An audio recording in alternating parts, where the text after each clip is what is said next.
పాలి ఏట గురి తప్పేదే లేదే. ఇక రాజులమ్మ జాతరే. దేని గురించి మాట్లాడుతున్నానో ఈ పాటకి అర్థమైపోయి ఉంటుందిగా. అదేనండి మన తండేలు. ఆల్రెడీ పాటలు రిలీజ్ అయ్యి పిచ్చి పిచ్చి హిట్ అయిపోయినాయిగా. అందుకే ఆ టీముని అందరినీ కలిసి ముచ్చట్లు పెట్టుకుందామా? సరే కలుద్దాం రండి. అయ్యో టీం ఏది, ఎక్కడ పోయారు? ఈ లవ్ బర్డ్స్ని పిలవాలంటే ఈ ఇన్స్టాగ్రామ్ భాషలోనే పిలవాలిగా. సరే పిలుద్దాం రండి.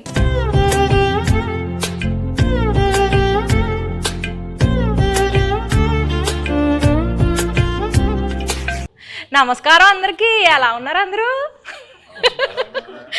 ఎందుకు పల్లవమ్మా అలా నవ్వుతున్నావు? స్లాంగ్ మారింది, మెథడ్ యాక్టింగ్ అంటారు కదా, అలాగా కొంచెం శ్రీకాకుళం స్లాంగ్ బానే ఉందండి. మీరు ట్రై చేస్తే మాకు తమ్మునీళ్ళు నెయిలింగ్లు బాగా వస్తాయండి. మరి మా శ్రీకాకుళంలో శాపలాలు మేము అంతేనండి. శాపలాలు మా గురించి సినిమా తీశారు మీరు, చందుబాబు గారు. మరి ఆ సినిమాలో మీరు ఒక్కొక్క క్యారెక్టర్ని ఆ ప్రదేశానికి వెళ్ళి మరి చెక్కింగ్లు చేసి మరి తీసారా? ఇది మామూలుగా ఊహించుకుని రాసిన కథ కాదు, ఇది జరిగిన కథ. సో ఈ కథ ఫస్ట్ గీతార్ట్స్కి వచ్చింది, అరవింద్ గారికి, బన్నివాస్ గారికి వచ్చిందన్నమాట. అండ్ అందరికన్నా ముందు ఈ కథలో ఇన్వాల్వ్ అయింది ఎవరంటే పల్లవి గారు. మాకన్నా ముందు ఆబ్వియస్లీ ఏంటి అబద్ధం చెప్తున్నట్టు అలా చూస్తారు నా వంక. ఇదేదో నిజమే కదా అరవింద్ గారు? ఫస్ట్ రియల్ ఫ్యాక్ట్ అది నడిచింది. అది నాకు ఒక 20 పేజీలో ఇచ్చారు కోవిడ్ టైంలో. అప్పుడు వాసు గారు అప్పుడు చెప్పారు. సో అప్పుడులో వచ్చిందన్నమాట. సో ఈవిడ కొన్ని క్వశ్చన్స్ అడిగింది, ఆ క్వశ్చన్స్ బట్టి మేము కథ రాసుకున్నాం.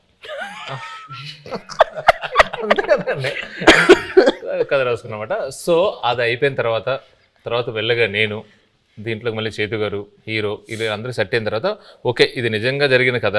సో ఇంకా జరిగిన ప్రదేశానికి వెళ్ళి ఇంకా తెలుసుకుంటే ఇంకొంచెం ఎక్కువ ఇన్ఫర్మేషన్ వస్తుంది, బాగా రాసుకోవచ్చు కదా అని చెప్పి శ్రీకాకుళం వెళ్ళి అక్కడ వేష, భాష, ధారణి ఇవన్నీ ఎలా ఉంటాయి అని చెప్పి తెలుసుకుని అల్లుకున్న కథ. మరి చైతన్య బాబు గారు మీరు టైలర్ చూసాము. టైలర్లో రొమాంటిక్లు, ఎమోషన్లు, పాకిస్తాన్ వెళ్ళి భారత్ మాతకి జై అంటే మరి రోమాలు నిక్కబొడుచుకున్నాయండి. మరి ఎట్లా చేశారండి మీరు? ఎలా చేశానంటే చందు గైడెన్స్లో చేశాను. చందు అన్నట్టు ఇది నిజంగా జరిగిన ఒక కథ. ఫస్ట్ మనకు స్టోరీగా వచ్చి మేము ఆ స్టోరీ విని బాగా ఎక్సైట్ అయ్యి ఆ తర్వాత చందు ఒక స్క్రీన్ ప్లే ఒక సినిమాటిక్ లాంగ్వేజ్లోకి తీసుకొచ్చాడు. ఆ టైంలో ఆబ్వియస్లీ నేను రాజు క్యారెక్టర్కి చాలా దూరంగా ఉంటాను రియల్ లైఫ్లో. యూనో వాళ్ళ కల్చర్ ఏంటి, వాళ్ళ యాస, వాళ్ళు చేసే పనులు, వాళ్ళ ఎవ్రీడే లైఫ్ స్టైల్కి చాలా దూరంగా ఉంటా. సో మనం శ్రీకాకుళంకి వెళ్ళి కొన్ని రోజులు అక్కడ స్పెండ్ చేసి వాళ్ళతో మాట్లాడి వాళ్ళతో దగ్గరగా ఉండి వాళ్ళని బాగా అబ్జర్వ్ చేసి ఎక్సర్సైజ్ చేయటం బాగా హెల్ప్ అయింది నాకు. సో దానివల్ల నేను బాగా అర్థం చేసుకున్నా వాళ్ళు ఎలా ఉంటారు ఏంటనేది. సో మీరు ఏదైతే చెప్పారో ఈ పాకిస్తాను ఈ ఎపిసోడ్స్ అన్నీ అది నిజంగా కథలో ఉన్నాయి. సో జస్ట్ ఒక సినిమాటిక్ గిమిక్ కోసం మనం అది క్రియేట్ చేయలేదు. సో నిజంగా ఉన్నాయి కాబట్టి ఏదో ఒక ఆనెస్టీ ఉంది దాంట్లో. సో ఒక యాక్టర్కి అంత ఆనెస్ట్ కంటెంట్ దొరికినప్పుడు మోటివేషన్ లెవెల్స్ బాగా హై ఉంటాయి. నా క్యారెక్టర్కి వచ్చేసరికి ఐ థింక్ మనం డిస్కస్ చేసినప్పుడు we were trying to see ఈ ఉన్న సీన్లో ఎలా కొంచెం కొత్తదిగా మనం చూపించగలుగుతాము. అప్పుడు ఉన్నప్పుడు అక్కడ ఉన్న వాళ్ళు ఎలా ఆలోచిస్తారు, వాళ్ళు ఏం లోపల పెట్టుకోరు, చాలా ఓపెన్గానే ఉంటారు. వాళ్ళకి ఏం మనసులో ఉందో అది బయట చెప్తారు. అండ్ ది వెరీ అన్ఫిల్టర్డ్ అని చెప్తారు కదా. ఏంటి అంత నేను అలానే అడగబోతున్నానండి మిమ్మల్ని. మనసులో ఏం పెట్టుకోకుండా అడిగేస్తానండి అన్ని. అదే సో అలానే క్యారెక్టర్స్ని కూడా చేశారు. మీరు సాంగ్స్, టీజర్స్ ఏది చూసినా ఫోన్ మీద ఎక్కువ షార్ట్స్ ఉంటాయి, సెల్ ఫోన్తో. ఎందుకంటే నిజంగా రాజు క్యారెక్టర్ 9 నెలలు అలా సముద్రంలోనే ఉంటాడు. ఓన్లీ 3 నెలలు ఊరు శ్రీకాకుళంకి వచ్చి సత్యత బుచ్చితల్లితో ఉంటాడు. సో ఇంకా ఆయన ఆ 9 monthsలో కూడా వాళ్ళు జట్టీకి వచ్చిన ఆ 2 రోజులకే ఫోన్ సిగ్నల్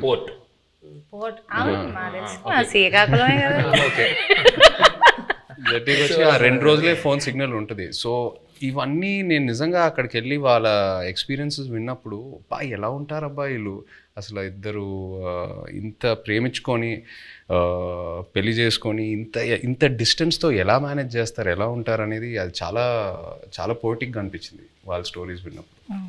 ఇప్పుడు నేను స్లాంగ్కి టాటా బాయ్ బాయ్ చెప్పేస్తానండి, ఎందుకంటే కొంచెం సీరియస్గా ఆడాల్సిన రౌండ్ ఇది. ఇక్కడ నుంచి నేను ఈ రౌండ్లో కొన్ని టాస్క్లు ఉంటాయి. సో ఫస్ట్ రౌండ్ ఏంటంటే నెట్ రౌండ్, వల గురించి. Second round campus round, boat round, tsunami round, anchor round, ఇలా 5 రౌండ్స్ ఉన్నాయండి. ఓకే, నెట్ రౌండ్, వల రౌండ్ అంటే మీ సినిమాకి రిలేటెడ్ ఎలిమెంట్స్తోనే మేము రౌండ్స్ క్రియేట్ చేసాం. సో ఫస్ట్ ఒక పెళ్లి చేయాలంటే 1000 అబద్ధాలు ఆడి పెళ్లి చేయాలంటారు. సినిమా తీయాలంటే కనీసం 100 అబద్ధాలైనా ఆడాలి కదా. సో అలా మీరు ఏ సిచ్యువేషన్లో ఎవరికి వలేశారు, ఎలా అబద్ధాలు ఆడి, అబద్ధాలు అంటే అబద్ధాలు కాదు, ఎలా మీ దారికి తెచ్చుకున్నారు సిచ్యువేషన్ని అని చెప్పేసి ఇది ఒక టాస్క్ అండి. So let start the net round. Movie 1.5 years అయింది కదండి, ఆల్మోస్ట్ చాలా డేట్స్ రిక్వైర్మెంట్ ఉంటుంది కదా. సో మీరు హీరోయిన్ గారి డేట్స్ని ఎలా వలేసి తీసుకున్నారు అనేది క్వశ్చన్. కొన్ని వలలు ఎలా ఉంటాయంటే నిజం చెప్పి సరెండర్ అవడంలో వాళ్ళకి వల క్రియేట్ అవుతుందని అలాగే తెలియదు.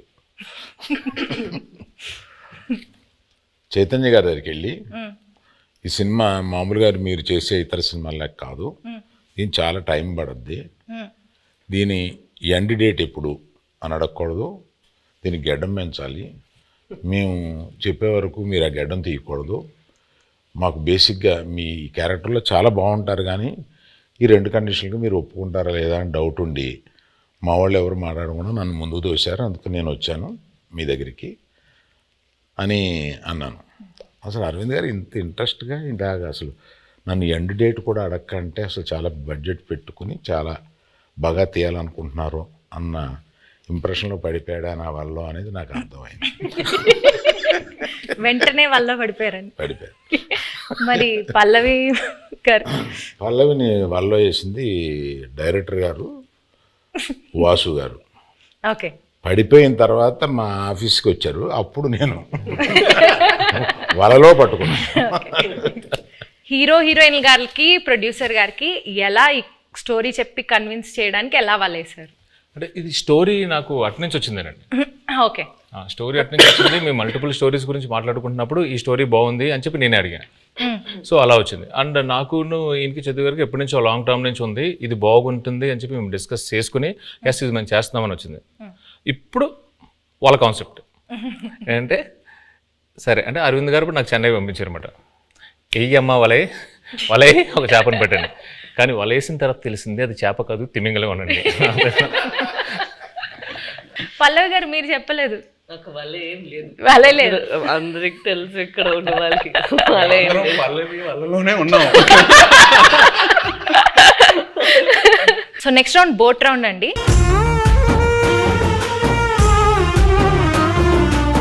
ఈ రౌండ్కి తండేలంటే క్యాప్టెన్ కదా, సో అరవింద్ సార్ ఈ రౌండ్కి కెప్టెన్ సార్, మీరే ఈ బోట్ని నడిపే కెప్టెన్. మిగతా క్రూ మెంబర్స్ సార్, వాళ్ళని అడిగిన క్వశ్చన్స్కి వాళ్ళు ఎలా సమాధానం చెప్తున్నారు మీరు మార్క్స్ వేయాలి sir. Sir Aravind sir, cinema beginning నుంచి ఎండింగ్ లోపల మీరు ఏదైనా ఫేస్ చేసిన బిగ్గెస్ట్ స్టామ్ ఉందా, అదేంటి? బిగినింగ్ నుంచి ఎండ్ వరకు ఒకే స్టామ్ ఉందమ్మా, బడ్జెట్. అదే పెద్ద స్టామ్. ఈ స్టామ్లో నేను మామూలుగా సీలో మామూలుగా వెళ్ళిపోయి సరదాగా వచ్చి బడ్జెట్లో అనుకున్నాం, కుదరలేదు. మధ్యలో స్టామ్ వచ్చి బడ్జెట్ పెరిగింది. షూటింగ్లో ఎలాంటి ఛాలెంజెస్ ఎదుర్కొన్నారు? దీనికి రెక్కి చేసేటప్పుడు ఒకసారి సముద్రంలో పడిపోయింది మా పడవ. ఆల్మోస్ట్ ఒక కింద అంటారు కింద రాక్ ఉంటుందని మాకు తెలియలేదు. సో టప్పని ఇరుక్కుపోయి పడవ సగం ఇరిగిపోయి ఇలా అయిపోతుంది అన్నమాట. సో ఆబ్వియస్లీ మాకు స్విమ్మింగ్ రాదు, ఏమీ రాదు. నాకు ఎందుకో నిజంగా తెలియదండి, నాకు అప్పుడు కూడా భయం వేయలేదు. జారిపోతున్నారు, టైటానిక్లో జారిపోయినట్టు జుమ్ జుమ్ అని జారిపోతున్నారు. అసలు మీకు దేనికి భయం వేస్తుందండి? మీకు భయం అనేది లేదు కదా అసలు. అది చెప్ప మా వైఫ్ అంటే భయం అంటండి, అది ఆబ్వియస్లీ భయపడాలండి. సో సాయి పల్లవి గారు, సో మిమ్మల్ని బాగా కష్టపెట్టిన సీన్ కానీ డాన్స్ సీక్వెన్స్ కానీ ఏమైనా ఉందా? చెప్పండి. అవన్నీ ఉండవు జూజీబీ. నెక్స్ట్ లేదు, అట్లేం లేదు. కరెక్ట్గా అది ఎగ్జిక్యూట్ చేయాలి, కరెక్ట్గా మనం యాక్ట్ చేయాలి అనే ఆ ప్రెషర్ ఉంటుంది కదా, అంతే ఉంది. అండ్ తను చెప్పినట్టు చాలా కూల్ డైరెక్టర్గా ఉన్నారా. సో ఎప్పుడైనా చాలా భయం వచ్చింది ఈ సీన్ ఎలా చేయబోతున్నాం అంటే నేను చూసుకుంటాము అలా ఉంటారా, అదే నాకు పెద్ద భయం. ఏంటి ఇంత కూల్గా ఉన్నారు అలా అయిపోయి. ఈ బోట్లో ఎనర్జీ తగ్గినప్పుడు, అంటే ఈ బోట్ ప్రయాణం అంటే మూవీ ప్రయాణంలో ఎనర్జీ తగ్గిపోయినప్పుడు మీరు ఎలా మీ కో యాక్టర్స్ని కానీ మీ టీంని ఎలా మోటివేట్ చేసేవాళ్ళు? ప్రతి ఎపిసోడ్ ఈ సినిమాలో చాలా పెద్ద ఎపిసోడ్. పాపం అరవింద్ గారికి ఆయనకి బాగా ఆయన హీట్ మ్యాక్సిమం ఆయనే ఫేస్ చేశారు. కానీ మాకు ప్రతి ఎపిసోడ్ ఒక ఛాలెంజింగ్ ఎపిసోడే. అండ్ సముద్రంలో చాలా వరకు షూటింగ్ చేసాం ఈ సినిమా. అండ్ సముద్రంలో చేయటం not at all easy. So షెడ్యూల్కి కొంచెం గ్యాప్స్ ఎక్కువ తీసుకునేవాళ్ళం. మీరు ఆ పెద్ద బోట్లో ఉంటే లైఫ్ బోట్లో, పెద్ద బోట్ సింక్ అవుతూ ఉంటే లైఫ్ బోట్లోకి ఎక్కాలన్నారు కదా, నాకు ఆ సిచ్యువేషన్ వచ్చుంటే నేను పెద్ద బోట్లో ఉన్నా, స్టామ్ వచ్చింది, నేను చందుకు ఫోన్ చేస్తా, చందు నన్ను కాపాడు చందు అంటే తను ఒక లైఫ్ బోట్లోకి వచ్చి నన్ను లైఫ్ బోట్లో పెట్టి తను వెళ్ళిపోతాడు. నన్ను మధ్యలో ఆ లైఫ్ బోట్లో వదిలేస్తాడు. I will come in some time, మీరు అక్కడే ఉండండి, నేను కొన్ని రోజుల్లో వస్తా, డోంట్ వరీ. అక్కడే ఆ లైఫ్ బోట్లో నాకు స్నాక్స్, ఒక ఎంటర్టైన్మెంట్ అన్నీ నన్ను కంఫర్ట్గా పెట్టి నేను వస్తా. ఒక 1-2 monthsలో వస్తా, వచ్చి పికప్ చేసుకుంటా. అంత కూల్గా ఉంటాడు మా చందు. సో మీరు మధ్యలో వదిలేస్తారు అలాగా? మధ్యలో వదిలేదండి, వాళ్ళ ప్రిపరేషన్ కోసం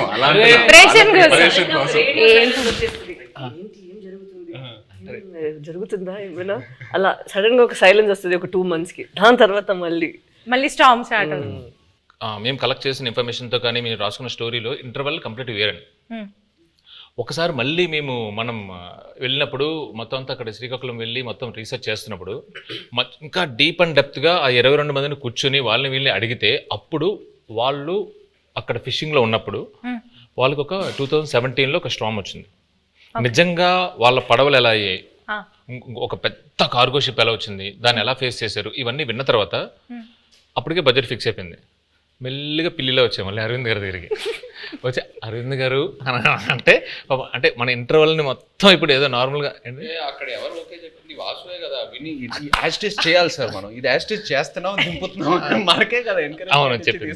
నా దగ్గరికి వచ్చి అప్పుడే ప్రపోజల్ చెప్పారు, మీరంతా డిసైడ్ చేసుకున్నా వాసు అక్కడ ఫిక్స్ అయినారంటే అమ్మా సూపర్ అంతకన్నా అని చెప్పాము. అప్పుడు ఆ స్టామ్ సీక్వెన్స్ వచ్చింది. మెల్లగా మా ఛాంబర్ రూమ్ ఒకటి ఉంటుంది, మాకు ఏం మాట్లాడుకున్నా కంపెనీ రూమ్ అన్నట్టు. సో అరవింద్ గారితో కూర్చోబెట్టి మెల్లగా చెప్పి నన్ను అప్రూవల్ చేశారు. సీరియస్గా చెప్పనండి, ఈయన బడ్జెట్ గురించి మాట్లాడుతున్నారు కానీ మధ్యలో నేను అలిగేసి నాకు ఇది వద్దు నేను చేయను అని చెప్పాను. ఆ స్టామ్ సీక్వెన్స్ వద్దు అరవింద్ దగ్గర, మామూలుగా వెళ్ళిపోదాం అంటే ఆయనే నో, ఇప్పుడున్న ఆడియన్స్కి ఆ స్పాన్ తెలియాలి, అది కావాలి అని చెప్పి ఆ స్టామ్ని ఆహ్వానించింది ఆయనే. సీరియస్లీ. నాగ చైతన్య గారు మ్యూజిక్ గురించి కొంచెం మాట్లాడతారా? డిఎస్పి గారు మ్యూజిక్ ఎలా ఉంది? బయట ట్రైలర్లో ఒక జైల్ ఎపిసోడ్ అయినా, ఒక స్టామ్ సీక్వెన్స్ అయినా, ఏది చూసినా ఈ సినిమా సోల్ అనేది ఒక లవ్ స్టోరీ. అండ్ ఒక లవ్ స్టోరీకి ఎప్పుడు ఒక అద్భుతమైన ఆల్బమ్ కావాలి. దేవి గారు మనకి ఒక అద్భుతమైన ఆల్బమ్ ఇచ్చాడు. మొన్న హైలసో ఆ పాట కూడా రిలీజ్ అయిన తర్వాత అమేజింగ్ రెస్పాన్స్. అంటే బుజ్జి తల్లి తర్వాత ఇంకా ఏ పాట అయినా అందుకుంటుందా అని ఒక చిన్న క్వశ్చన్ మార్క్లో ఉన్నాను. బట్ హైలసో రెస్పాన్స్ చూసాక ఫీలింగ్ సో హ్యాపీ. సో దేవికి థ్యాంక్ యూ చెప్పాలి. అండ్ పైగా శ్రీమణి గారికి, లిరిక్స్ రాసిన శ్రీమణి గారికి చాలా బాగా బ్లెండ్ చేసి super output. So I think half the job is done ఆ విషయంలో, సక్సెస్ విషయంలో, ఆడియో సక్సెస్ అయినట్టు. మ్యూజిక్ ఎవరిని పెట్టుకుందామని చాలా డిస్కషన్ వచ్చింది.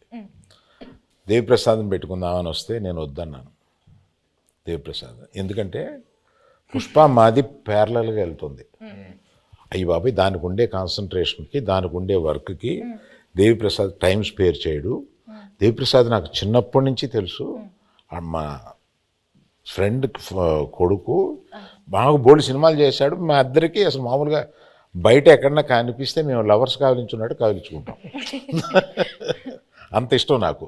కానీ ఈ సినిమా కరెక్ట్ కాదా అని ఇలాగా సందేహపడుతూ రోజు డైనింగ్ టేబుల్ బన్నీతోటి రే ఈ మ్యూజిక్ ఒకటి కన్ఫ్యూజింగ్గా ఉంది, ఎవరిని పెట్టుకోవాలి ఏంటి అని అంటే, దేవి అని ఎందుకు అనుకోండి, మీ పిక్చర్లో లాగేస్తారు మీరు మొత్తం, మాకు టైం స్పేర్ చేయరు, ఇంకా అదే ఇంత నిన్ను అడిగి డైరెక్టర్ని అడిగి మేము ఆయన్ని టైం తెచ్చుకోండి, మాకు వద్దు, అలా వద్దు అన్నాం. లవ్ స్టోరీ అన్న తర్వాత దేవి ఆలోచించక అన్నాడు. So some credit inside back side of the decisions ఇవి కూడా ఉంటాయి. I don't know whether I will get the chance to acknowledge this. ఇప్పుడు అందరూ ఒక just one word about the movie ఒక్క వర్డ్ లో డిస్క్రైబ్ చేయాలంటే ఏం చెప్తారు సార్? దుల్లగొట్టేస్తాం. రాజులమ్మ జాతర. పల్లవి గారు మీరు నీ బొందలో ప్రేమ. తిడుతున్నారు అనుకున్నారు. ఉంటావా వెళ్ళిపోతావా? అలా మీకు పైకి కనిపించే బుజ్జితల్లి కాదండి, వెనకుంట చూడండి గాజులమ్మ జాతర ఉంటది. మీ డైలాగ్ చెప్పండి. అదే డైలాగ్ చెప్పండి, మీరు చెప్పండి. మీ బొందుల ప్రేమ. అయ్యో మీ కాదు, మీ బొందుల ప్రేమ. Thank you sir. మీరు 1 word లో ఎలా డిస్క్రైబ్ చేస్తారు? I'm confident it will become another feather in guitars cap. ఒక్కసారి వెనక్కి తిరిగి మూవీ జర్నీని చూసుకుంటే కనుక మీరు మర్చిపోలేని మెమరీ ఏదైనా ఉందా? Starting with Aravind sir. Chaitu నాకు తెలుసు, చైతుతోటి నా ప్రయాణం ఉంది. చైతు అంటే ఎటువంటి వాడు ఏంటి, మా ఇద్దరికి ఒక కనెక్ట్ ఉంది. నాకు సాయి పల్లవి అంటే చాలా ఇష్టం. ఇది ఫస్ట్ సినిమా అప్పుడే ఒకసారి కావలించుకుని మెచ్చుకుని వెళ్ళిపోయాను ఒక ఫంక్షన్లో, అంతే. తర్వాత నాకు కనెక్ట్ లేదు. ఫిదాలో తర్వాత లేదు. తర్వాత దగ్గరికి వచ్చి చేసిన తర్వాత నేను మామూలుగా నేను చాలా ప్రేమించేశాను అమ్మాయిని. నాకు పర్సనల్గా చాలా క్లోజ్ అయిపోయింది. పట్టుకుని నేను నా కూతురు లాంటి దానివి అన్న ఒక ఎమోషన్ తీసుకురాగలిగింది నా దగ్గర నుంచి. She's that transparent. అమ్మాయి మ్యాక్సిమం నాకు బాగా నచ్చింది ఏంటంటే grey is very less, which is not common. She is more black and white. Thank you.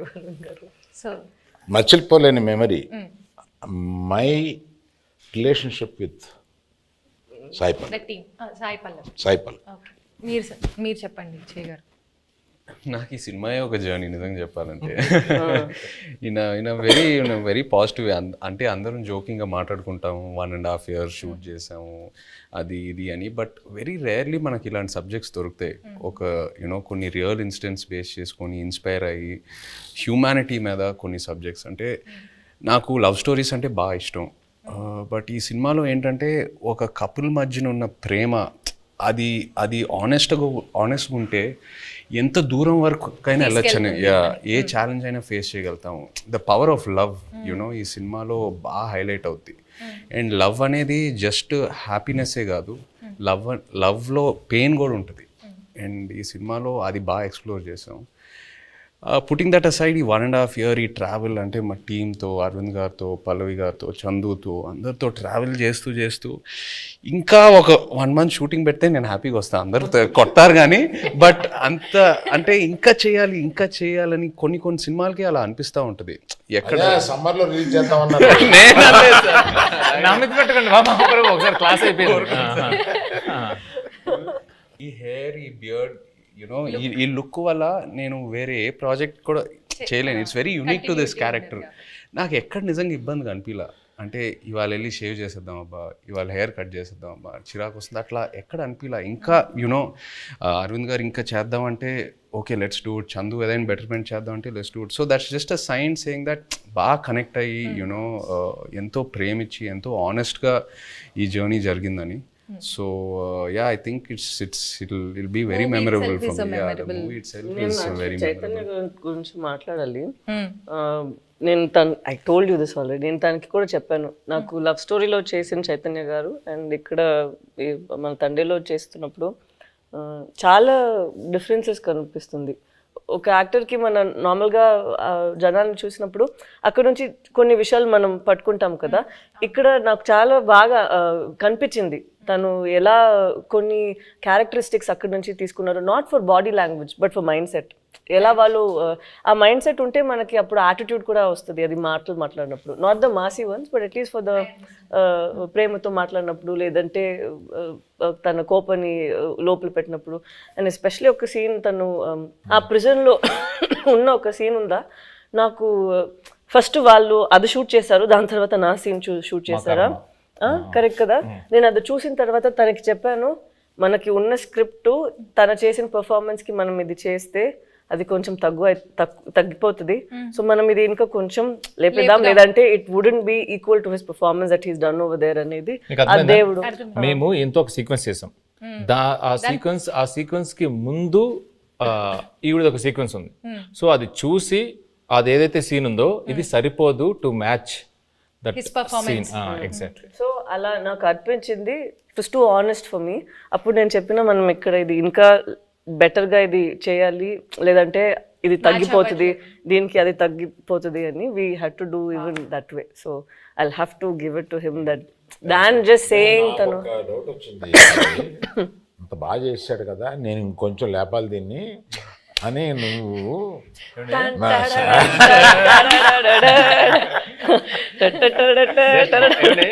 Arun గారు ఇక్కడ సరదాగా హాహాహా మాట్లాడుకున్నాం. ఒక్కసారి ఇమాజిన్ అండి, సెట్ లో నాకు రామోజీ ఫిల్మ్ సిటీలో వాకింగ్ చేసుకుంటూ అటు ఇటు తిరుగుతూనే ఉన్నాను. ఇంకా నయం జేబులో చేతులు పెట్టుకున్నా. సీరియస్లీ ఈయన ఒకటే డైలాగ్ ఉంటుంది స్ట్రాంగ్ గా, మీరు అంత స్ట్రాంగ్ గా రాయాలనగానే నేను పొంకాలు రాసేవాడిని. లేదు, తను 2 pages కి రాసారా, నేను చెప్పిన అక్కడ ఒకే మాట అన్నారు, నాకు గుండెలు చాలా పెయిన్ వచ్చింది, అది ఎంత బాగుంది, మనం కూడా అంతే ఒక పంచ్ ఇద్దామని నేను అడిగితే 2 pages ఉందండి. అలా ఏం లేదండి, అది నైట్ షూట్. తను చెప్పింది కాబట్టి నేను ఒక విషయం ఆనెస్ట్ గా చెప్పాలి తన గురించి.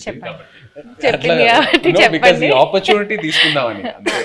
తీసుకోండి. ఇప్పుడు వరకు నేను పనిచేసిన ప్రతి కో యాక్టర్తో ఎవరో నాకు ఫోన్ చేసి నా సీన్ గురించి డిస్కస్ చేయలేదు.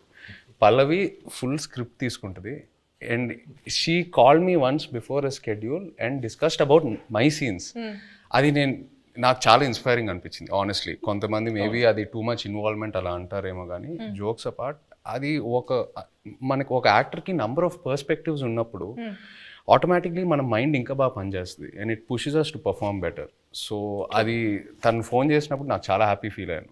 అంటే ఇద్దరు మూవీలో ఎంత ఇన్వాల్వ్ అయ్యారో అర్థం. మనం అందరూ చేసింది ఫస్ట్ మూవీ వస్తుంది, దాని తర్వాతే మన అందరికి మూవీ జనాలు చూస్తారు కదా, జయ్ గారు పల్లవి గారు అలా ఏం లేదు. సో అక్కడ చూసినప్పుడు ఎంత ఇంపార్టెంట్ మా ఇద్దరిది పోర్షన్, అంతే ఇంపార్టెంట్ తన పోర్షన్ కూడా. సో అప్పుడు ఏమైనా నాకు డౌట్స్ ఉంటే ఏదో ముగ్గురు దగ్గర ఫస్ట్ ఇక్కడ పోతుంది, దాని తర్వాత తను కొంచెం సేపు తీసుకుంటారు రాయడానికి, ఇక్కడ నేను ఒక కాల్ పెడతాను, దాని తర్వాత ఫైన్ గా అరవింద్ గారు. పల్లవి చందు దగ్గరికి వెళ్తుందంటే డౌట్ కోసం నేను ఇంకా లంచ్ బ్రేక్ తీసుకొని శుభ్రంగా ఒక ½ అవర్ న్యాప్ వేసి క్యారవాన్ లో అప్పుడు బయటకు రావచ్చు, ఇంకా అప్పుడే డిస్కషన్ క్లోజ్ అవుతా ఉంటుంది. ఇప్పుడు చెప్తుంది అంత పెన్సిల్ తో రాయాలంటే పక్కన షార్ప్నర్ ఇంపార్టెంట్ మేడం. చెక్కి రాసి చెక్కి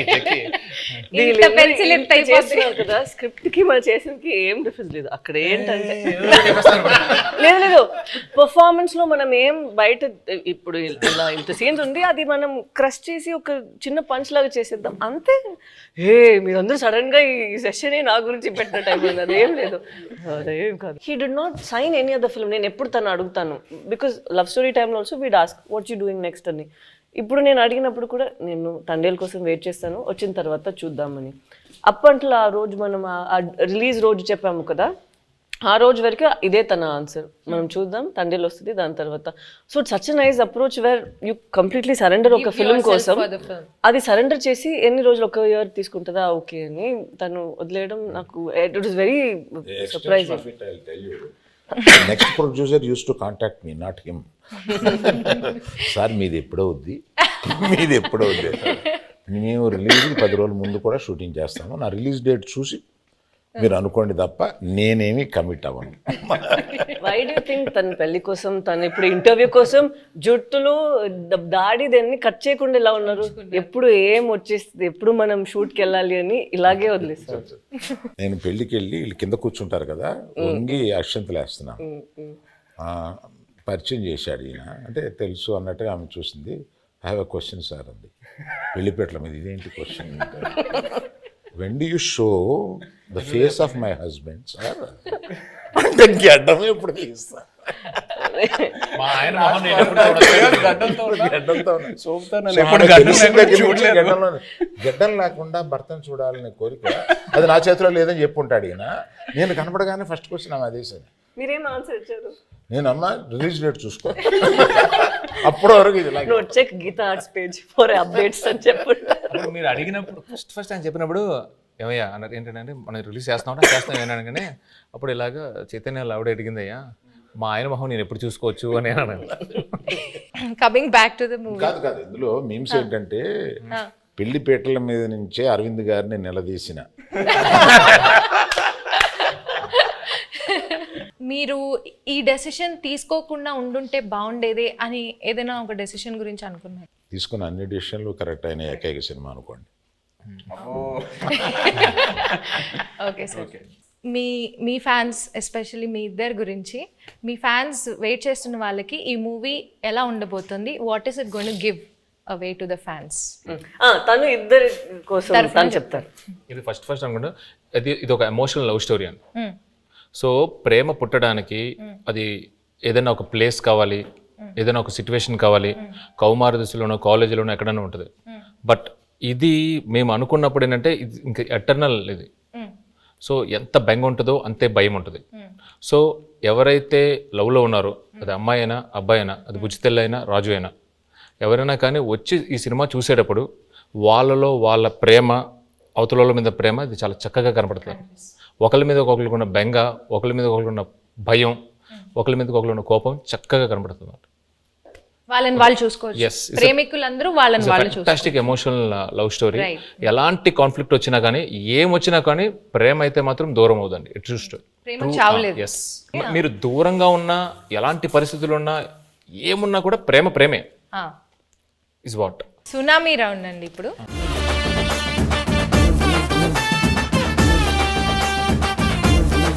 సునామీ రౌండ్లో ఏంటంటే ట్రూత్ ఆర్ డేర్ అన్నమాట ఇది.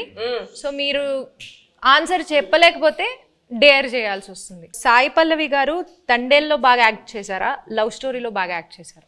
సాయి పల్లవి గారు తండేల్లో ఇంకో క్వశ్చన్ ఉంది, ఆప్షన్ కావాలా? ఇవ్వండి. మల్టీ స్టారర్ మూవీలో యాక్ట్ చేయాలంటే అల్లు అర్జున్ గారితో చేస్తారా, అక్కినేని అఖిల్ గారితో చేస్తారా?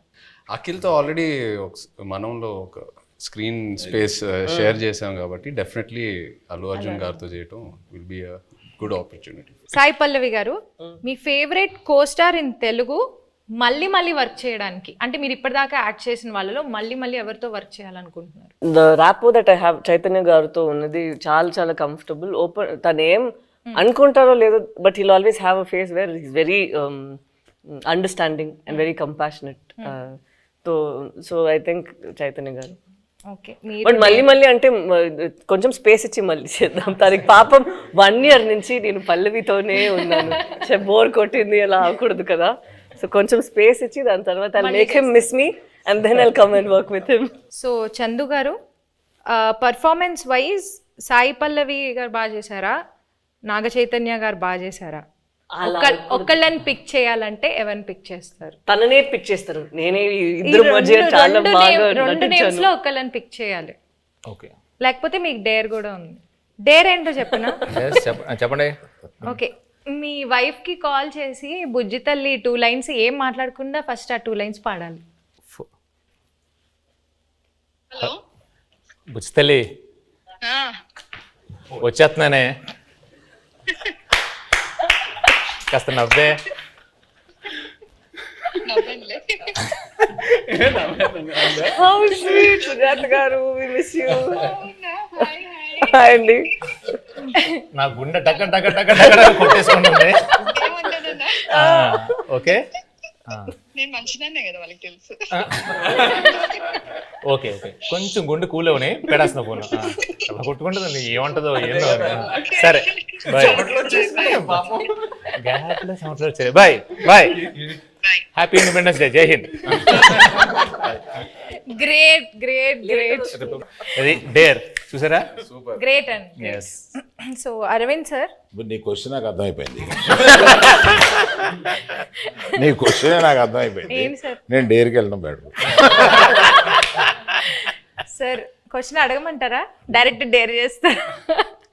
ఓకే, ఇప్పుడు పుష్ప 2 అండ్ తండేలు ఒకసారి రిలీజ్ అవ్వాల, బట్ ఒకవేళ అయ్యి ఉంటే మీరు ఫస్ట్ ఏ సినిమా చూడడానికి వెళ్తారు? అందుకనే డేర్ అన్నా. మీ లాస్ట్ 3 గూగుల్ సర్చ్ హిస్టరీ చూపించు. Claude AI. ఏంటి సార్? క్లాడ్ ఏఐ అంటే ఏఐలో కొత్త ఇంజన్ Oh వచ్చింది. my God, సో ఆ క్లాడ్ ఏఐ లోకి వెళ్ళి ఏదో ఎతికాను అనమాట. Okay. అది first. Vande Mataram express between Jammu and Kashmir, how long it takes? ఇప్పుడు కొత్తగా వేస్తారు కదండి బ్రిడ్జ్. నిన్న వేశారు కదా. Distance between Vaishno Devi Katra and Jammu ఓ మిగతా డిలీట్ చేస్తారండి. యాజ్ ఇట్ ఈస్ ఇది తీసుకోవచ్చు. అంటే డిలీట్ చేస్తే అవే ఉంటాయి కదండి. లేదు ఇప్పుడే నా చేతికి వచ్చింది కదా, స్క్రీన్ షాట్ తీసుకోమని ఇవ్వమనా. నెక్స్ట్ చదవండి, అది హైలైట్. నేను అందులో డ్యాన్స్ బాగా చేసావు అని అంటుంటే నాకు అప్పటికి రాలా, ఇంకా క్లిప్ రాలా. ఆ క్లిప్ కోసం ఎత్తిగాను Allu Aravind dance. Sir Aravind sir, మీకు ఒక చిన్న ప్రశ్న సార్. ఇప్పటిదాకా గీతా ఆర్ట్స్లో ప్రొడ్యూసర్ నేమ్లో మీ పేరు ఉంటుంది, బట్ ఈ సినిమాకి బన్నీవాస్ గారి నేమ్ ప్రొడ్యూసర్గా పడి మీది సమర్పించులో వస్తుంది కదా, దీని వెనకాల ఉన్న రీజన్ ఏంటి? వెల్ థాట్ రీజన్ ఏమి లేదమ్మా. For this I have done lot, made a huge journey, very successful. Now I have to give space to the people in Gita arts next to me. నా తర్వాత గీతా ఆర్ట్స్లో బన్నీవాసు, విద్యామాధురి వీళ్ళు ఉన్నారు. I have decided unless there is a huge demand that my name should be there, I feel that I should give the space to the next people. And Vasu is a very sensible colleague to me. నేను ఇప్పుడు నా ఆఫీస్లో పని చేస్తున్నట్టుగా feel అవును. అతను నాకు ఏదైనా సలహా కావాల్సి వచ్చినా అతను అడుగుతా. So I got so much. అతను తీసుకొచ్చాడు ఈ సబ్జెక్టు, శ్రీకాకుళంలో ఎవరిదోనండి ఈ సబ్జెక్ట్ అని తీసుకొచ్చి నాకు వినిపించాడు. దాని గురించి కూర్చోబెట్టి వర్క్ చేయడం కానీ, తర్వాత ఆ డైరెక్టర్ గారితో కూర్చోబెట్టి ఆయన వాళ్ళిద్దరూ ఒక షేప్ చేసి తీసుకొచ్చి నాకు ఇలా ఉంటే ఇక్కడి నుంచి మళ్ళీ ఇంప్రూవ్ చేస్తాము అని ఇట్లాగా బేసిక్ వర్క్ ఆయన చేశాడు. He happen to be good friend of Chaitanya also. And ఈయనకి చాలా రోజుల నుంచి పరిచయం ఉంది. So better he comes forward and interacts with all these people and make the film for me అని అనుకో. That's it. And he is a partner also in this film. Anchor round అంటే తెలుగులో లంగర్ అంటారు కదా, సో లంగర్ round. But anchor అంటే నేను కూడా ఇవాళ యాంకరే కాబట్టి నాకు తగ్గట్లుగా కొన్ని క్వశ్చన్స్ అడుగుదాం అనుకుంటున్నాను. సో మీ టీంలో ఒకళ్ళ గురించి ఒకళ్ళకి ఎంతవరకు తెలుసు అనే ఒక చిన్న ఎలిమెంట్ని బేస్ చేసుకొని క్వశ్చన్స్ ఉంటాయి. సో ఫస్ట్ చందు గారు, చేయి గారి ఫస్ట్ ఫిల్మ్ రిలీజ్ డేట్ ఏంటి? సెప్టెంబర్ 2, 2009. వావ్, వరుస పెట్టి అని చెప్పేస్తా. Wow, okay. ఈ ప్రశ్న లీక్లే ఉంది. సరే ఇప్పుడు నేను నాగార్జున గారికి ఈ వరుస పెట్టి చెప్పేయమంటారా? టక్క టక్క టక్క టక్క కోపం రాదా? లీక్ అంట, లీక్ అది ఎంత తప్ప అండి. ఫస్ట్ ర్యాంక్ స్టూడెంట్ ని కాపీ కొట్టి పాస్ అయ్యంటే ఎంత బాధ. అల్లు అరవింద్ సార్, నాగ చైతన్య గారి బర్త్డే డేట్ గుర్తుందా? తెలీదు అనుకుని అడుగుతున్నావు కదా, తెలుసు. 23rd November. ఏయ్ come on. Great sir, great. Naga Chaitanya గారు, గీతా ఆర్ట్స్ అక్కినేని ఫ్యామిలీతో ఎవరితో ఫస్ట్ మూవీ చేశారు అండ్ ఆ మూవీ పేరేంటి? తాతగారితో చేశారు ఫస్ట్ మూవీ ఫ్యామిలీలో, మెకానికల్. కరెక్ట్. సాయి పల్లవి గారు, నాగ చైతన్య గారిది తండేల్ ఎన్నో మూవీ? దేవుడా, ఆయన ఇచ్చిన ఆన్సర్ లో ఉంది, చెప్పండి. 25th, నా బర్త్డే చెప్పారు కదా, 23rd, ఇంకెందుకు 23rd. సో ఫైనల్ గా ఒక్క డైలాగ్ తో ఈ మూవీకి ఆడియన్స్ అందరినీ పిలవాలంటే ఆ డైలాగ్ ఎలా చెప్తారు? ఒక్కసారి ఒక్క డైలాగ్. ఈ పాలి ఆట గురు తప్పేదే లేదేస్, February 7 రాజులమ్మ జాతరే. Thank you so much, thank you.